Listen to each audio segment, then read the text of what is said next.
Hello mga kakulitan! Ngayon na naman lang nakapag-vlog ang twin kulit. Ayan, so ngayong linggo pagkatapos ng simba ay namasyal naman kami dito sa may gilid, sa may plaza mismo. Ayan, munisipyo.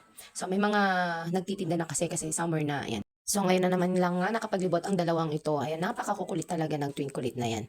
Ayan, so ito yung pinaka-view niya. Papansin niya dyan, mayroon siyang mural, may paint yan. O di ba napakalilikot? Kala ninyo lalaki lang makulit ha? Mas malilikot pa tong mga babae na to.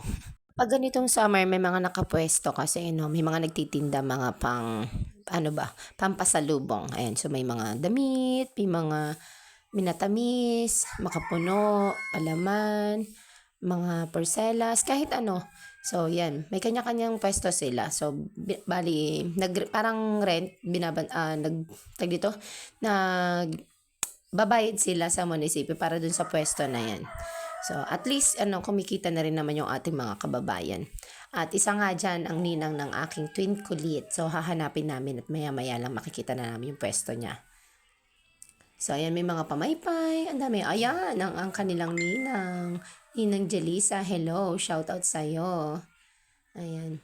So, ngayon lang ulit nila nakita after siguro mga ilang months. Ayan. So, ayan, tara samahan nyo kami. Tingnan ang loob ng tindahan ng aking kumaring Jelisa.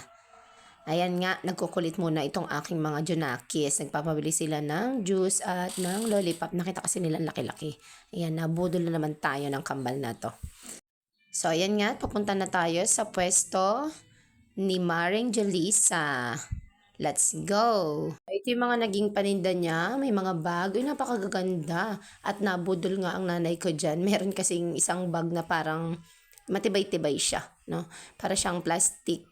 At tamang-tama lang kasi pwedeng paglagyan ng dedean at saka damit ng aking kambal. So may mga mga keychain, may mga damit, may sombrero, mayroon pang pamaypay, meron din namang mga t-shirts na may mga tatak, may tatak ng baler, ayan. Para alam na galing kang baler. Mga souvenir ba? Ayan. Ay, nako, at tingnan mo nga naman ng ate. Nagmamakto na naman kasi hindi niya mabalatan ang kanyang lollipop. So, ayan, tinulungan na siya ni nanay. Pero hindi rin mabuksan, kaya nagpatulong pa rin kay nanay Tere. Ayan nga, at nakita at nasipat na ng aking mudrakels. Ang bag.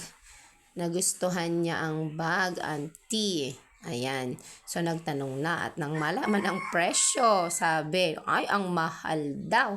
Ay, inay, sabi ko, syempre naman, matibay ang bag na yan, kaya medyo may kamahalan. Tsaka syempre malaki siya, depende naman daw sa size, sabi ng aking kumare Jelisa. Actually, ayaw niya nga pabayaran at regalo na lang daw niya sa aking mga junakis. Ay, kaso nahiya naman na ako, sabi ko, at ang negosyo ay negosyo. Syempre, ito ang kanyang pangkabuhayan showcase. Dahil bet na bet talaga ng aking mudra, ay ginetlak namin ng kulay pink. Sabi ko, huwag sanang pink. Kaso wala nang ibang choices kasi yung brown ay medyo may kalakihan na siya. Maganda kasi yung bag, mukha siyang matibay. Tsaka kasi siya, para siyang plastic. Alam mo yung parang ginagawang duyan na yung matigas na bagay na parang matigas na plastic siya. So yun, maganda naman siya ang paglalagyan na ng mga gamit ng mga bata. So ayan, tingnan nyo naman yung mga paninda niya dyan. Ayan, may mga damit, bag, may telang bag din. Then, may mga palaman. May mga din siya. May mga dito chicharon. Ayan, napakasarap. So, sa mga taga-malayong lugar, pag gusto nyong pumasyal dito sa Baler, go na. May mga tindahan dito, pang souvenir. Ayan, maraming mabibili sa murang halaga. Go lang kayo dito. Welcome kayo sa Baler. Ayan yung mga paninda niya, may mga ukit-ukit na din. Ayan, may mga hikaw-hikaw, may pamaypay, may mga palaman. So, madami. Actually, hindi lang siya marami. Isang street sila dito na isang linya. Isang linya actually, mga puro store ng mga pasalubong center. Ayan, at dahil nga excited ang aking mudrakels, tinesting na po ang bag. So, ayan, transfer na ang mga laman ng bag na galing sa telang bag papunta dun sa biniling bag. Ayan, so naghihintay na lamang ang nanay Tere, ang kambal at si CJ sa may labas. At kami rin ay paalis na. Ay, pero teka, there is more. Ang ninang nabudol, mayroon pang pauwing Ano ba 'to? Makapuno, ayan. So, salamat naman sa ani ng Jelisa. May pauwi pa, may pa-souvenir pa talaga. Ayan, thank you so much, Maring Jelis. At sabi ko naman sa mga Junakis ko, abi mag-thank you naman kayo. O, ikis na ang ninang at tayo gogoran na. So, ayan, ang ate. Ay, buti na nga lang din at nagpayapos. Minsan ay ayaw ng mga yan. So, buti na nga lang at medyo hindi naman sila moody that time. Kaya, kaso sa ading ayaw magpabuhat. So, tingnan naman natin kung ano mapang makikita natin sa may labasan. Lakad-lakad muna tayo. Tara, let's go. At may pahabol pa si ating goodbye. Ayan na. So, lalabas na kami. Dadaanan natin yung mga tindahan pa. Ayan. So, may mga iba't ibang store.